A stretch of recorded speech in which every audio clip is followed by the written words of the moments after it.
are back with another episode. Another one.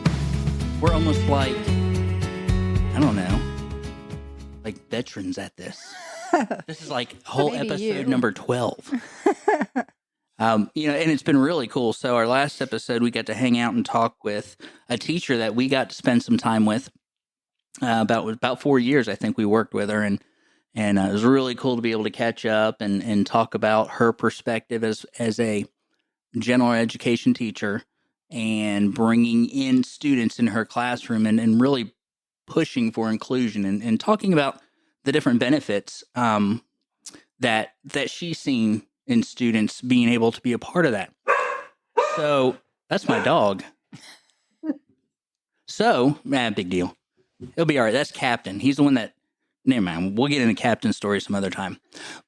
But our guest this week is really, really super special. So one of the things that Laura and I have been just so pleased with in our time here in Camden County and having a son that's been in the special education system is that he's never had a teacher that we thought, oh, well, I guess they're all right. Like, we've loved every teacher. And just so happens that this evening we get to talk with Miss Heather McMillan, who was Xander's teacher. I believe it was around like the kindergarten through second grade. Was that right, Miss McMillan? I think that was right. The years start to, blur after so long. But yes, it was early elementary for sure. Maybe even into third grade. That sounds about right. And I know that I can remember sitting in one of those IEP meetings early on and just being so nervous and not understanding anything that was being talked about. And it was very, it was beneficial for me to sit in these meetings that I didn't understand, but the teachers were always so great.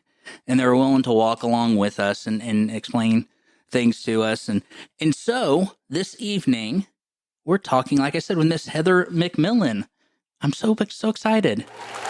I'm excited. Yes, that's right. You get the applause too. And I would also add this. Laura and I both had the opportunity to sit in a workshop that you led.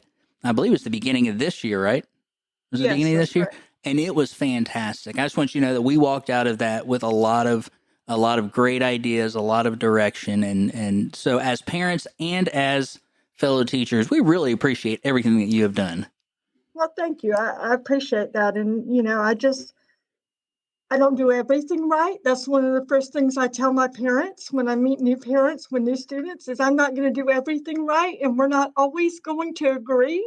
But I promise you that I have your child, my student's best interest at heart. Absolutely. And I can, again, speaking from the side of a parent, I can attest to that. So I also noticed, Miss McMillan, that you wrote a book. And I got to tell you, so I was reading the book, and as I'm going through it, I go, Laura, listen what Miss McMillan said. We believe that. We're moving in the right, because here's the thing, is that you can read textbooks, you can write papers, but when you get in the classroom, it's different. And it is. And to be able to see some of the things that you talk about in that book and us being able to connect with it and go, okay, cool. We feel like we're heading in the right direction. So, well, and I really wrote that book. It's kind of funny that you started this conversation the way that you did, because I really wrote that book out of a concern for parents who really were feeling overwhelmed walking into those IEP meetings, walking into daily life with a child with a disability, right? No one, as special ed teachers, we kind of sign up for this, right? Right. It's what we don't totally know what we're getting into, that's for sure. But, we do it out of a desire to love kids, to help kids, and we choose to do it. But as a parent who suddenly finds yourself with a child with a disability, there are a few who adopt, but for the most part, that's just kind of, you didn't choose it. It was something you were handed. And I often talk about that no kid comes with a book. But especially a kid with a disability and parents who, are suddenly having to figure out not only how to raise a kid, but all of the methods that they were raised with, all of those things that you would typically use suddenly aren't working, And I often had parents say to me, well, I don't understand why they behave in your class, but at home I'm really struggling. And I look at them and I say, because I have a master's degree Right. in in Right? doing this, Hmm. right? I don't say that to say that I'm special, I'm better than you. I say that to say I've been taught how to do this. Right. You've done a And ton of research. Yeah, absolutely. and I have the experience, right? At this point, I've been doing this over 25 years now. And so, I've been doing this longer than now the students that I'm teaching have been alive. Hmm. And so, again, there's so much that comes, that schooling's great, but so much comes from experience. So really, that's kind of where the heart of the book came from, is wanting to give some parents just some quick and easy things to be able to jump off with that don't cost money.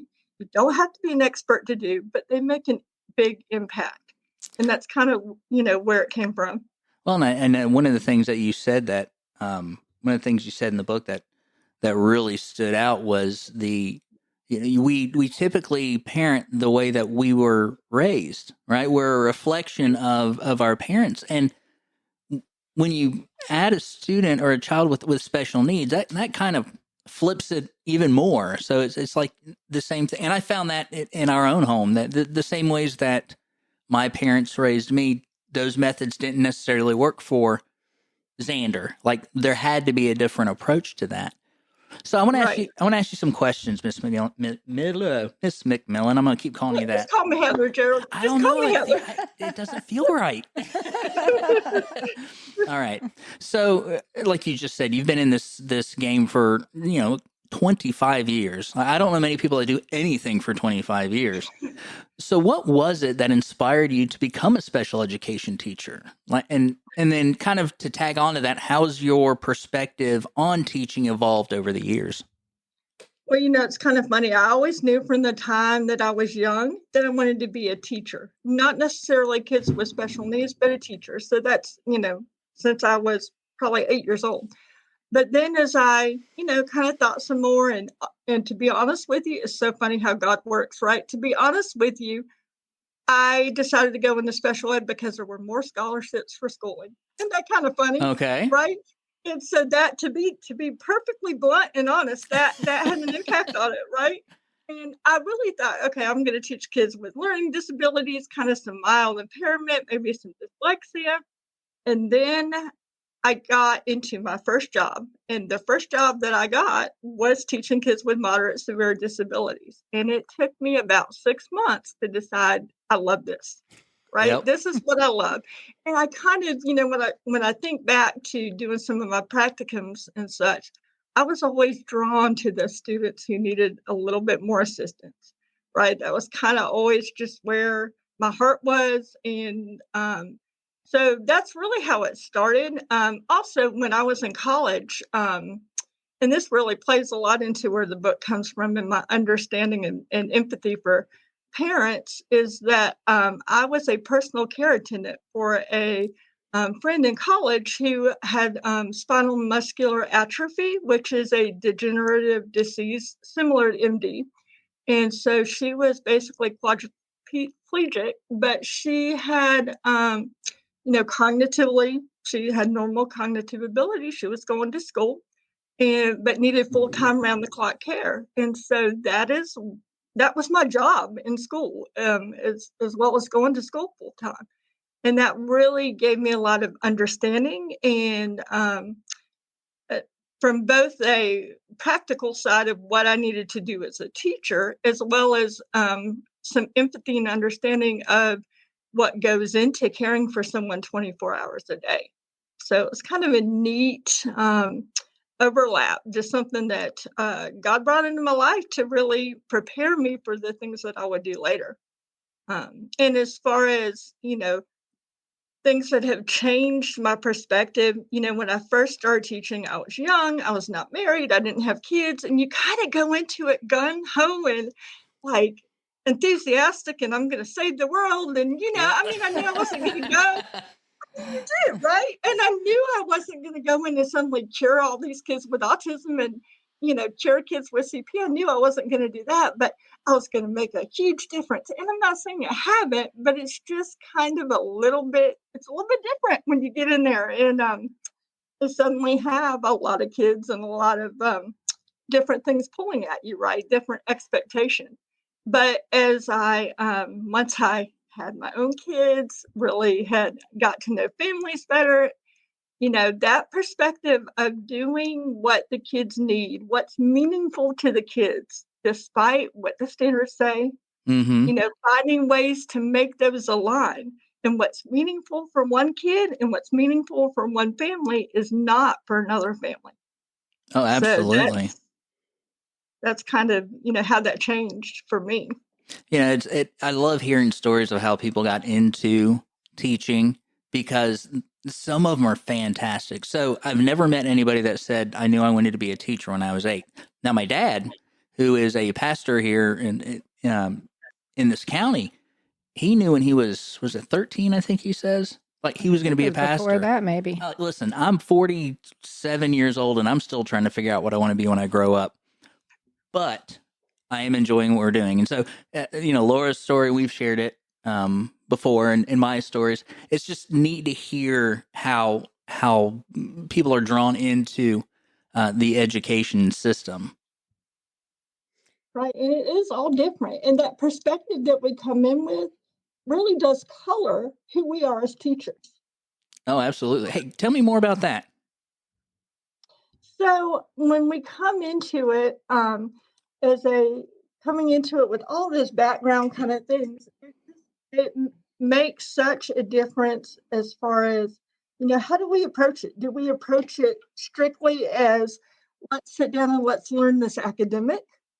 Or do we think more globally? And I think for me, having that experience of being with an individual with a disability 24/7, I kind of lean more toward the functional skills that are necessary, right? Because I am a big believer, because of some of that background, in if I don't teach you to do it for yourself now, I'm still going to be doing it for you when you're 25 or 30 or 35. Now, she physically couldn't do it, it could not do some of those things and was always going to need that assistance. But at the same point, what can I help someone to be able to do? Because I had to do a lot for her. And so, and including getting up in the middle of the night to turn her over. Mm-hmm. So, I was not having full night's sleep, those kind of things. So I understanding that whatever I can teach you to do for yourself, Mm-hmm. right, then someone doesn't have to do it for you. Yeah, and so And like Laura's over here, she's ready to be your choir. She's like, yes, because she says a lot of the same things. Oh yes, and I tell the parents that we expect a lot out of their students, and we joke around. I said, well, we let the paras be the nice ones, and I said, I'm the mean one. I make them do for themselves, but not really being mean, but talk about how we can't enable them, and because like you said, if we continue to do it for them, they're just going to let us. They're kids. What kid's not going to let you do something for them? well, and now that I'm in, I spent 20 years doing elementary, everything from preschool to 5th grade, and now I'm in middle school doing 6th to 8th grade. And I talk a lot with my middle schoolers about, I ask them to do something hard, and they're like, that's hard. I don't want to do that. I get it. Right. But we're practicing being adults. And that's the phrase I use with it. Ooh, I like Right. that. This is your practice for being an adult. They all want to be an adult, right? They Mm-hmm. all want to be an adult. They all want to be in charge, right? I'm like, I want you to be in charge too one day. But right now we're going to practice doing Oh, that. that's fantastic. I And like it that. really kind of turns them around, Mm-hmm. and kind of they're like, huh, okay. And all the phrases out there, all the memes, adulting's hard. That's Yes. right. It It is. is. Right. Yes. And so even with my personal children, with my school children, um, practicing things like budgeting in middle school and our adapted curriculum class. We do a lot of things like cooking and doing laundry and mopping floors and all of those things as well. And they're like, it's not just about academics. Right. Because the other thing that we know is that the reason most kids with disabilities don't hold down a job is not because they don't have the academic skills, but it's because they don't have the social skills and the life skills they need to be successful. Yes, ma'am. So it's all of those things together. And that's where that finding that balance really comes in. And one of the things I've enjoyed about being in middle school is we know kids with disabilities are 3 to 5 years behind, right? Cognitively, socially, all that. So what I see being in middle school is suddenly they're ready for the academics that maybe they weren't ready for before. Because, and I think that we as a society, we as a school system, and I don't mean just Camden, I mean, nationally, Yes, we ma'am. kind of had that backwards, right? We're pushing academics in the early years and we're pushing social and adaptive skills in the later years. We kind of need to flip those, right? Because I can help you catch up on some of those academics if you had the behavior and the adaptive skills to be able to do it. Yeah.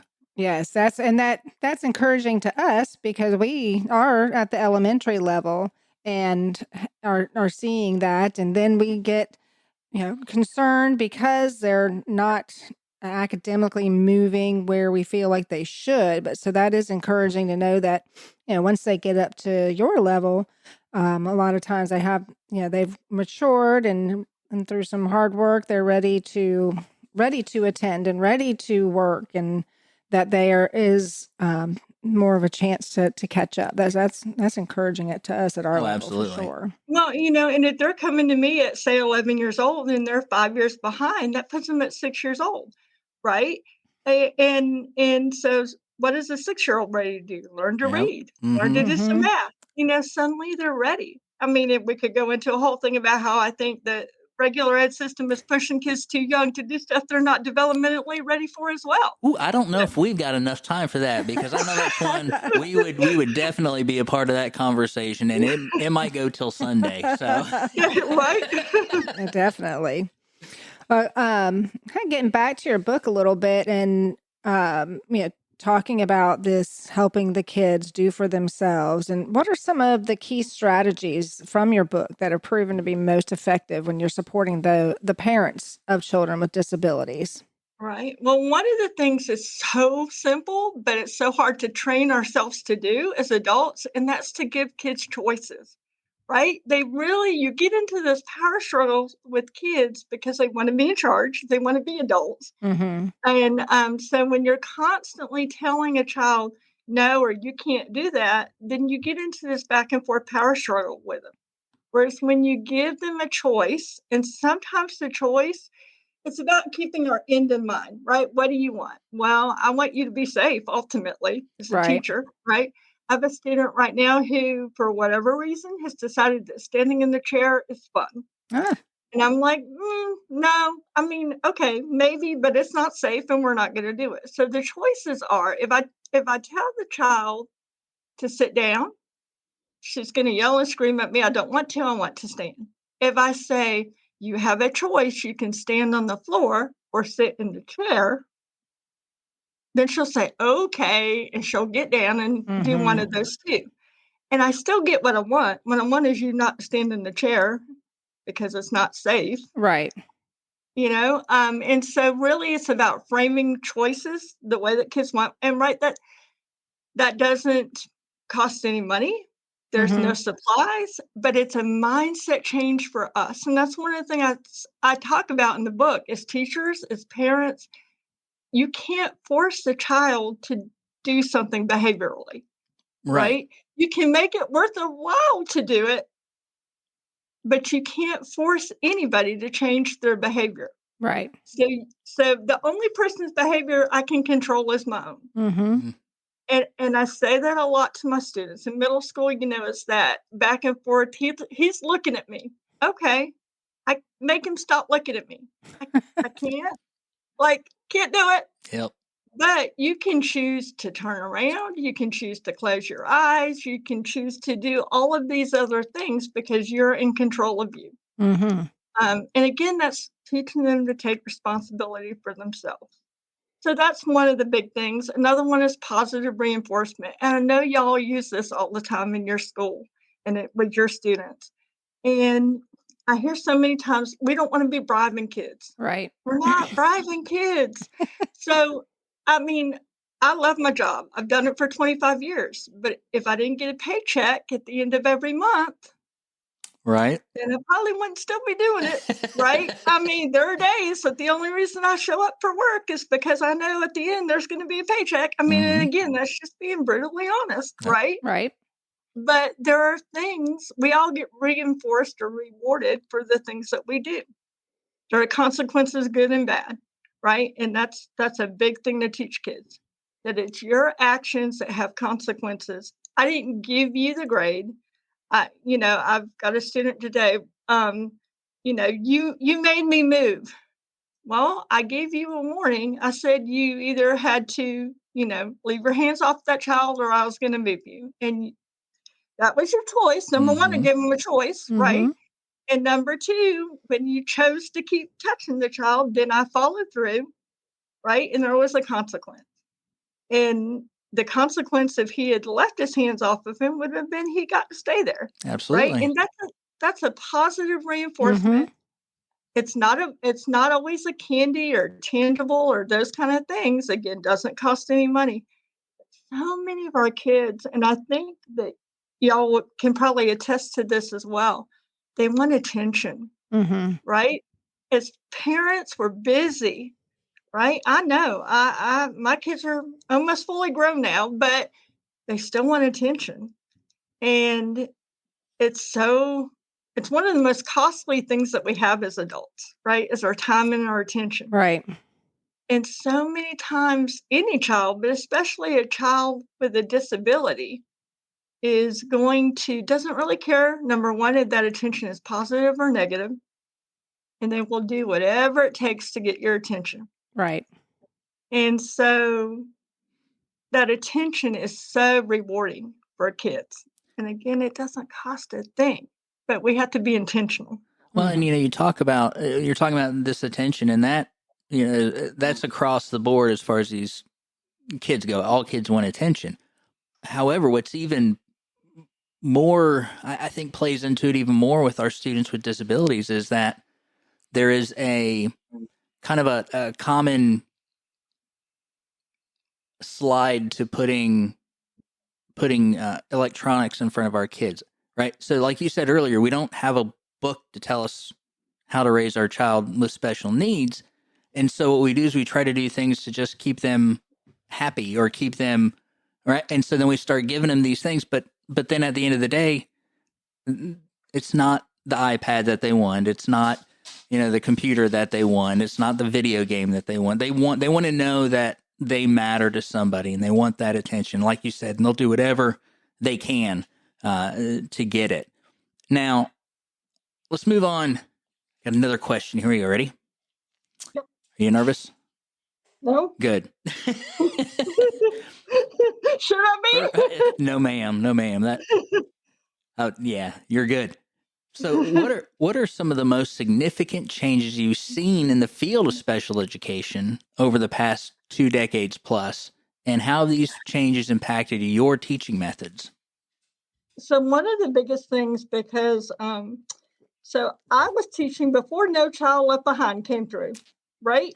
So I was teaching back when we didn't do any testing with these kids with more significant disabilities. There was no standardized testing. We taught, everything was very focused on those functional life skills. And not saying we didn't do academics, but we did, I'd say for most of us, it was probably 80% life skills and 20% academics. But again, at that time I was teaching K through 2. They weren't ready for academics, right? And so then suddenly this No Child Left Behind law comes down and says, oh, well, they need to be doing everything that typical first grade student does. And as teachers who were not that was so foreign to us. Just didn't make sense. I'm like, we're the ones in here with these kids every day. Mm-hmm. You come show me how this is going to work, right? Um, and so it was truly just world changing for us who were teaching these lower incidence kids, right? It just, we're like, what do we do with this? Well, I'll tell you, um, well, there are definitely times and students that I'm like, yeah, we don't need to be doing this, right? And we definitely don't need to be putting as high a stakes on these testings as we do. But there was some good that's come of that as well, because we were able to expose kids to things, and some of these kids were ready. Man, they raised up to some of this stuff. So one of the biggest things that it did is change the focus of what I did from just functional to more academic. And I had to learn to balance those two. Again, how do I make all of those things meaningful, right? So, for instance, now as a middle school teacher, all of the middle school standards for ELA are about inferencing. That's a high level skill, Yes, ma'am. right? That takes a lot. But here's the thing, it's also important to life skills. Why? Because I don't know how you feel because I can't read your face. I can't inference how you feel or what you're thinking or what even cause and effect. What's going to happen when I hit Johnny over there, right? So all of those are life skills. So it's made me a better teacher in some ways, in that I had to figure out, how do I take that, what seems to be a truly academic skill, and make it not just academic, but also meaningful. That word again, Mm-hmm. right? Mhm. Make it meaningful for that child and that student. And so you have to get creative, but it can be done. So that's been a huge change. And that was many, many years ago. And I really just feel like, let's see, that was in 2001.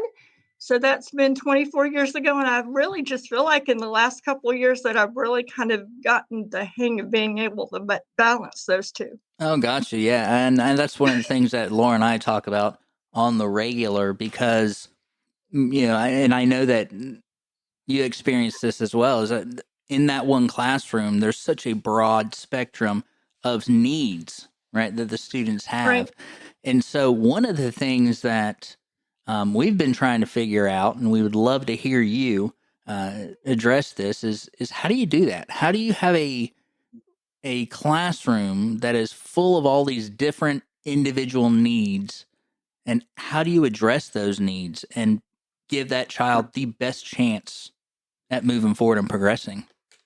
Well, the first thing to know is that you're not always going to perfectly balance those needs, right? That's just not possible. The second thing is to know that those needs for the individual and for the classroom change day to day. And we forget that sometimes. So and so didn't sleep last night. So now his biggest need is to take a quick nap before we get to work. Or today, I was hoping to go in and do some good academics, right? Well, I forgot the dental van was coming. So then you're pulling my kids out and you're pulling the parent with her. So Mhm. now I'm in the room with 9 kids or 8 kids, and she's got the one in the dental van. So we totally flipped, and suddenly we were doing behavior life skills because they were fussing and fighting with Right. each other, right? Because they were. And so suddenly we put the academics away and we were focused on the need at the moment, right? Which was the behavior. But the other thing is to think about that balance, not in terms of a particular student or in terms of a day, but a little bit longer term, right? In terms of the week. So this week, did I meet the needs of this child, and this child, and this child in some way, right? Because I think we'll kill ourselves if we try to meet everybody's needs every day Yeah, to the fullest absolutely. extent possible, right? And one more thing about that is the fact that when you have a child who is so disruptive behaviorally, for whatever reason, that sometimes we feel like I'm spending all the time with this one student trying to get this behavior under control, or a new student walks into the room. right, walks into your classroom because they just moved from Texas or wherever, and suddenly it kind of flips your whole classroom on Mm-hmm. its head, right? And so we have to spend a little bit of time, extra time with that student, trying to get some behaviors, trying to get to know the student. But we got to remember that in what's best for that student ends up being what's best for the classroom and the students as a whole. That's a good point. Because Yeah. because when we have that student who walks into me as a sixth grader, I'm going to have that student for 3 years, assumedly, right? Maybe 4.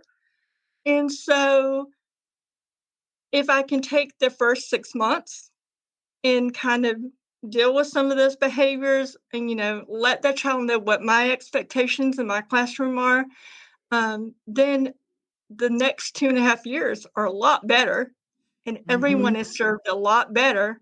And I'll tell you what I see is that I have uh, a lot of eighth graders this year that are moving up, and I'm getting a lot of sixth graders to replace them. And kind of like, man, but I got these guys trained, Right. It's gonna feel like I gotta start over from scratch. But the maturity level and the independence that they show, and that is my reward. What is rewarding? And you know what? Some of them are doing things like perfect squares and doing some high level math stuff and high level reading. They're reading where they weren't reading before. They're inferencing. They're doing some of these things that they weren't doing before. But guess what? They're not doing them till eighth grade because it took some time to get there. And so I really started looking at my classroom as that whole 3-year segment of time, right? And not this one little segment of time. And doing so has helped my instruction. It's helped them to be more successful. And it's helped me not to be so frustrated when they don't get it the first time or the second time or the 20th time, Mm-hmm. Right. right? And it's made a big difference there. Well, I'm going to call you Miss McMillan because that's just what I do.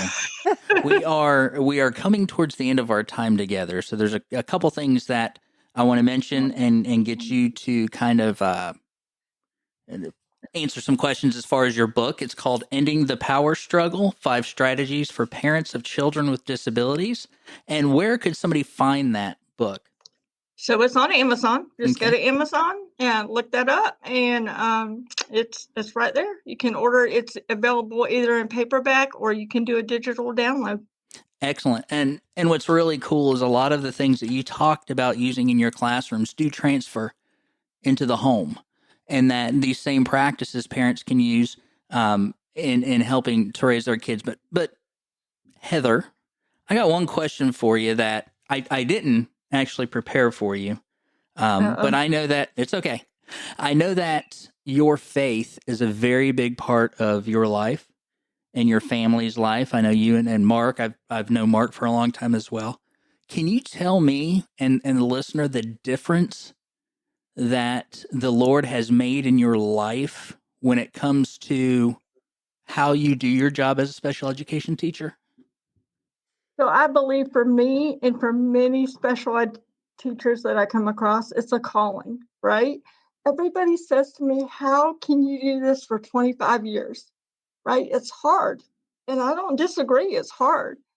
But it's made such a difference because sometimes, honestly, when I can't figure out that kid and what to do with that kid, I found myself stopping, praying about it. What do I need to do? Right? And that's huge. And it changes my perspective on why I do it. Right? It's not just about the academics and even the making sure that they get, some of those life skills. It's about loving them. These are kids and families that just need to be loved. Yes, And ma'am. that's really a big part of what I try to do. Well, and like I said before, I'm here to say that you do it well. As fellow teachers, you're certainly someone that we look up to and that we learn from. And then as parents of a student with special needs, just the investment that you made in our own son's life, we could never thank you enough for that. So, Well, I love Sandra and I love I love doing my job. There are days that it's exhausting, but it's more than a job. It's truly a ministry Yes, ma'am. from the way that I approach it. So, Yes, ma'am. Well, I appreciate that. We're going to go ahead and wrap this thing up. Mrs. Kurtz, you got anything you want to say? I don't think so. I think y'all covered it. That was great, wasn't it? It's like, yes. I felt like I was back in school. I'm just sitting listening. Like I should have been taking notes, but it's okay. I recorded it, so it's good. And you got the book. there you go. And I got the book. I got the book right here. Fantastic. I recommend it to anybody that either A, has questions about how to raise their child with a disability, or even on the other side, if you know somebody that has a child with a disability that could use it, check it out. I think even as a teacher, there are some good things in there they apply to the classroom because it's not that much different, right? Yes, ma'am. Yes, ma'am. Really not. And that's what I was getting ready to say. Even for teachers, it doesn't new or veteran teachers. If you're at a new teachers are always looking for something, and veteran teachers always looking for different things at different ways you may not have looked, different perspective, and so yeah, I think it is. Because our classroom is like a family. It becomes like a absolutely. family because we keep those kids for so long. I mean, good and bad parts of family. It's all in there together. And families don't always get along. That's what I've had to say. That's right. Listen, we're a family, but families don't always get along. You just got to figure out how to get over it. That's right. Well, thank you again, Heather. Yes, thank you so much for your time. We are looking forward to more conversations in the future.